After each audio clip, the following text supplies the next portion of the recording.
better run or don't stay around here. Don't wanna do nothing, don't disappear. The fire in your eye, just do what you please. Just beat it, just beat it, beat it, beat it, beat it. Fancy Ray. No, it's eat it. Just eat it. It's Weird Al. Fancy Ray. Weird Al. Fancy Ray. What is this, the land of adjectives before names? Is this the Twilight Zone? No. This is time to get down with it. Ow!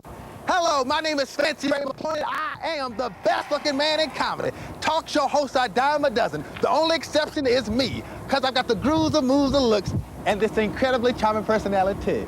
Now, when I first saw Sally Jesse Raphael, my eyes, they started to sag. I said the networks are trying to fool us. That ain't nothing but Donahue dressed in drag.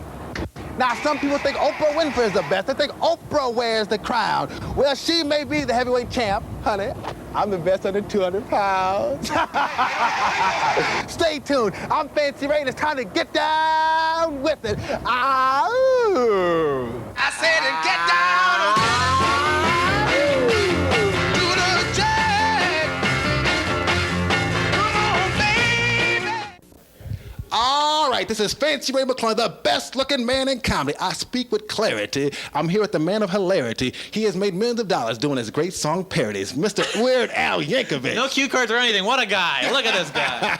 Man, what a guy. I say that all the time, man. You copy that from me. I've got it trademarked. Really? Yeah. Oh, my Lord. Need some royalties on that one. I think I do, man. I'm going to pay you the royalties real soon. Thank you, my man. Now, my name is Fancy Ray, and I could have had a lot of different names, like Flamboyant Ray, Fantastic Ray, ooh, Infertile Ray. I want to know, how'd you get the name Weird Al? Well, Al's short for Alfred, so I just shortened it a little bit. Mm-hmm. Uh-huh. Can we go on a first adjective basis? Yes. Oh, thanks, Fancy. Thank you, Weird. Oh, this is... I feel like I'm at home. You do, man. It's very kind of home. You can be my homeboy. I am your homeboy. Yes. Ooh, and sometimes a home girl. Ooh, but that's later on another part of the show.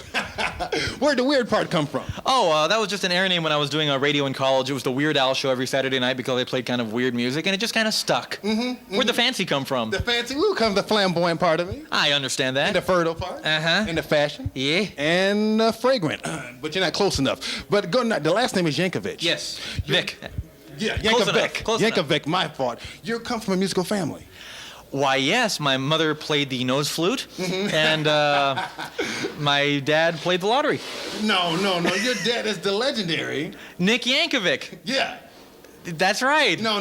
He's legendary to me, but he's not famous. You're famous. thinking of Frankie Yankovic, America's polka king. You're not related to him? Not as far as I know. We're old friends. We're like this, Fancy Ray. Okay. However, not related in a bloodly-like way. Okay. So when did you start pursuing your career in music?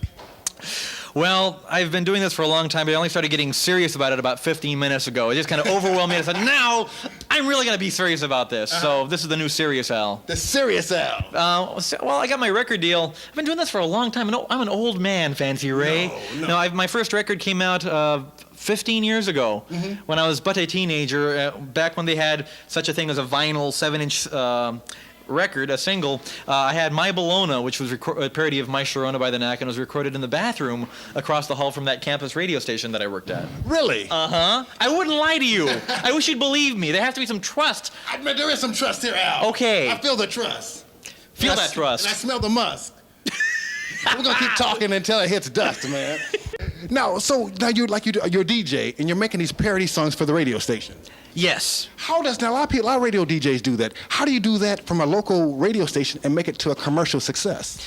Well, I was getting airplay nationally through the Dr. Demento radio show. He was on a couple hundred radio stations, and he's still doing quite well around the country. And I got a lot of exposure on that and became kind of a cult figure on the show, and got kind of a fan base, and then started hitting the record companies over the head with a piece of salami until they signed me. Okay. And the next hit that you had come out was Another One Rides the Bus. Uh-huh. And that was a big hit, which was, of course, this song. A parody of another one bites the dust called Another One Rides the Bus, right. What was it about song parodies? Why did you pick song parodies as your vehicle for your music? It was just kind of an accident almost. It's something I'd done since I was 12 years old, and just made fun of the songs on the radio. I think most people go through that stage. It only lasts a couple of weeks, but in my case, I'm still going through it. So you're 12. What was the first song you parodied at 12? Oh boy, I have a big mental block about that. They're pretty bad. They're pretty bad. Yeah. See, now the thing that's really unique about your songs, they've held up so well over time, and I think part of the reason is because they are so good. You know, My Bologna means as much to me today as it did 15 years ago. It's a timeless song. It is. It has something to say to everybody. Do you write all your own lyrics? Yes, I do. Now, the big hit that really like, exploded you and made you just the superstar that you are was, of course, Michael Jackson's "Eat It." Well, yes. Beat It. Which that kind of changed me into an overnight cartoon character.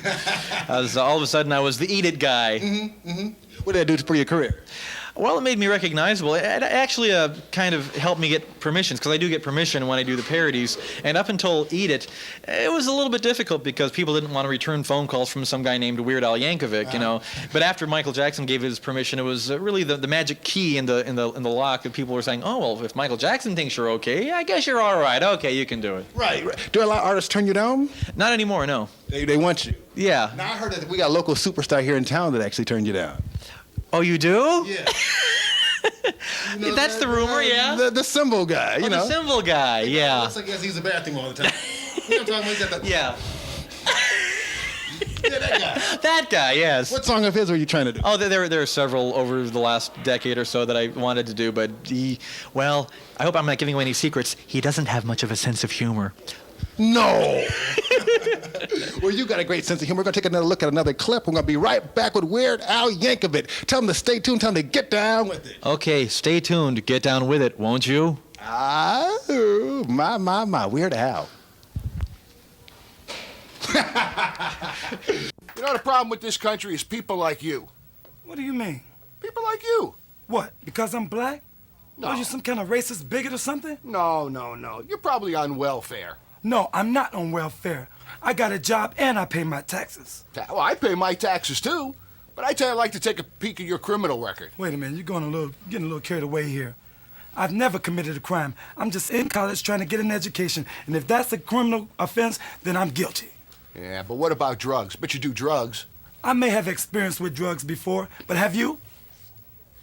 Well, you know... Yeah. Are you doing drugs now? No, not now. Me neither. I'm just trying to prepare myself economically and mentally for the future. Well, that's what I'm trying to do, and my kids too. Well, I guess we got something in common, don't we? Now, the point of this skit is this. We all have common ground. Look, you're white, you're black. But neither one of us is as pretty as you. Shake hands. Stay tuned. I'm Fancy Ray, and it's time to... Get down with it! Hi, this is Gloria Steinem, and when I'm in the Twin Cities, I watch The Fancy Ray Show. All right, this is Fancy Ray, the best-looking man in comedy. We're live on location here at the State Theater with the wonderful, talented, wacky, Weird Al Yankovic. Yes, we are. He tells the truth. Oh, man. Yeah, he's getting it right. You're getting much better. I'm getting better.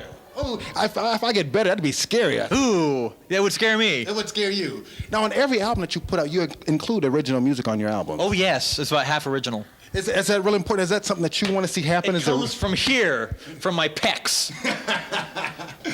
Can I touch your pecs? No. Oh, okay. But the pecs is where it comes from. Yes.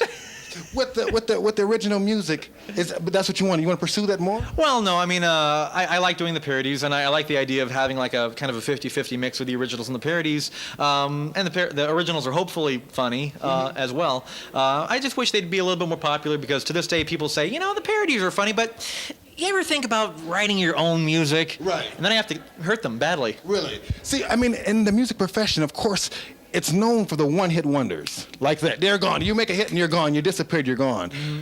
But you've had longevity. I think with parody, I would expect it. Maybe one hit, if you got lucky, maybe two. But you've had longevity. I'm a freak of nature. Yeah, it was actually very difficult for me to get signed to a record deal because what I do is considered novelty music, which is kind of a derogatory term because it implies one-hit wonder. Because that is basically historically how it works. Somebody will come along with a funny song and it'll be a huge hit, and then you'll never hear from them again. Right. And I've somehow managed to buck the trend and have somewhat of a career for close to 15 years. What do you attest to that? I eat from the 4 basic food groups every day. Really? Then it's simple as that? And I had all the bones removed from my body surgically. Really? Yeah, see? You know, it's very... Yes. Okay, now I guess I got to do something now. Oh, my Lord. Weird Al. We're starting to get where the name came from now. I suppose so. The Weird Al part. Woo! What is a typical day like for Weird Al? There is no such thing as a typical day. Every day is special and unique. Is that right? This is the uniquest day I've ever had. Why is that? because of this interview. This is the pinnacle of my existence on this planet. This is the apex. This is the greatest moment of my life, sitting here talking to you, fan.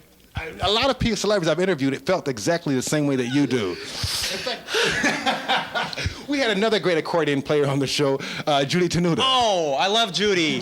Dolly, Judy. She's my pal. Yeah. She's kind of different, though. She is different. She is different. Yes. I like her better after the operation. Uh-huh. Yes. Al, now I see all this flamboyant energy, but I mean, like when you go back to the dressing room, are you like a loner and you sit all by yourself and you like get really quiet and? Yes. Do you have a girlfriend? That's the deeply introspective Al. You know, the Al that nobody knows. Thank you for digging deep and peeling back the layers and exposing the real Al that nobody knows. The deeply introspective Al. Yes. Yes. See, you're a deep guy. See, I see all the wackiness, but I see a serious side to your nature. I'm way profound. Give us something profound for my viewers out there. Give us something really profound. Life is like a bowl of three-legged salamanders swimming around in an infinite ocean of cherry Kool-Aid. Okay, that's Al's philosophy. Let me tell you my philosophy. If life's a bowl of cherries, I say, ooh, someone's got to be the whipped cream. Woo, doggies. Okay, so you're pursuing the music. Now, in fact, Michael is a big supporter of yours. Why is Michael's music so good for you to parody? Well, Michael obviously is extremely popular. He's got a lot of interesting idiosyncrasies to play off of, and he's got a great sense of humor. He allows me to do the parodies, and he gets the joke, and, you know, he's a nice guy. Has anyone that you did a parody of, and after they heard the song, didn't like what you did with their song? Never. Every time somebody's given me permission to do a parody, they've always been happy with what I've come up with. Something I've noticed you've never done a rap parody, or have you? Oh, I have done a few, yeah. Well, see, Gerardo and Hammer and the Chili Peppers, I guess, kind of considered rap. Right. The Flintstone thing that you did. Right. Mm-hmm. You know what? Now, before we go here tonight, you know what I want to do? I got a little song parody that I wrote that I want to try out. Oh, no!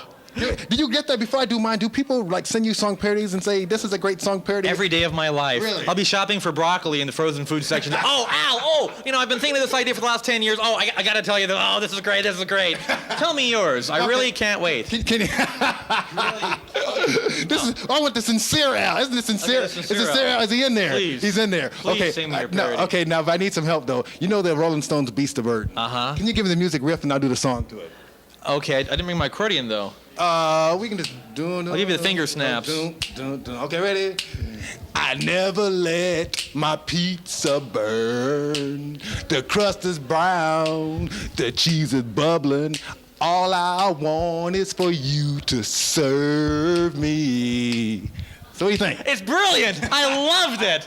It's going on my next. I never take ideas from anybody, but that's going on my next album. I loved it. It was great. Well, I really appreciate it, Al. Well, my pleasure. Man, what do we got to look forward to? Do you ever think about like doing a Motown, like Weird Al's tribute to Motown? That's my next album, Weird Al's Tribute to Motown, out next month on Scotty Brothers Records. Actually, I have a box set coming out next month, a 4-CD retrospective of my career as it is. It's called Permanent Record, available soon at a record store near you. In fact, I tell you what, they can check out the Electric Fetus, which of course is a big friend of ours.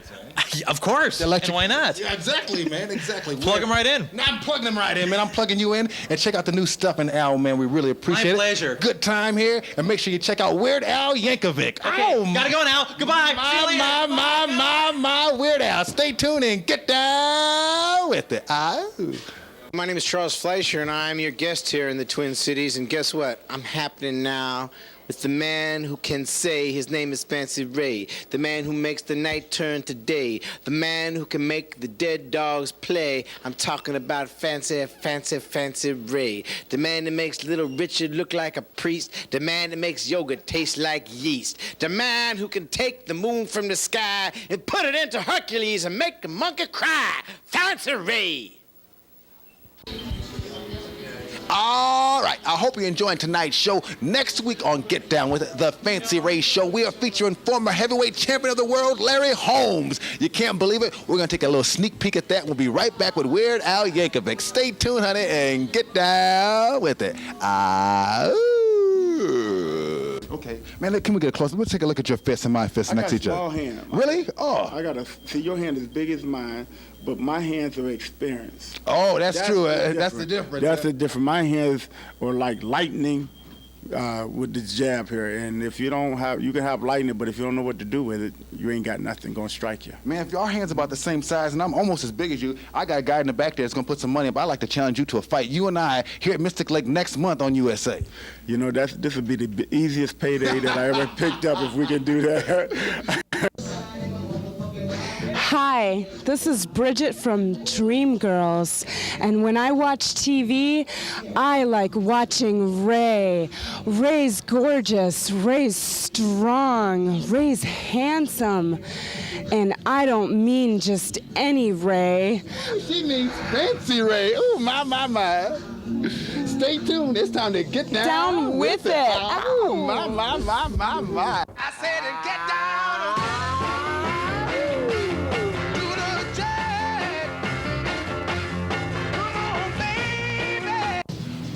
Roses are red, violets are blue. I know I look good, and honey, I know you do too. I am the best looking man in comedy. Before we go any further, I want to thank my fantastic sponsors. I want to thank Insight Newspaper. We can find my cable cast schedule, Hair by Jermaine with Styles My Hairdo. New location on 36 and Penn in North Minneapolis. And also my new sponsor, the Electric Fetus. You know what? If you need jazz, blues, rock and roll, whatever you need, do like Fancy Ray, find it at the Fetus. When you go check out the underwriters, do me a favor and tell them Fancy Ray sent you. All right, so I hope you enjoyed tonight's show. Make sure you tune in next week to the Fancy Ray show, because honey, whoever I'm there, baby, woo-wee, we gonna get down with it.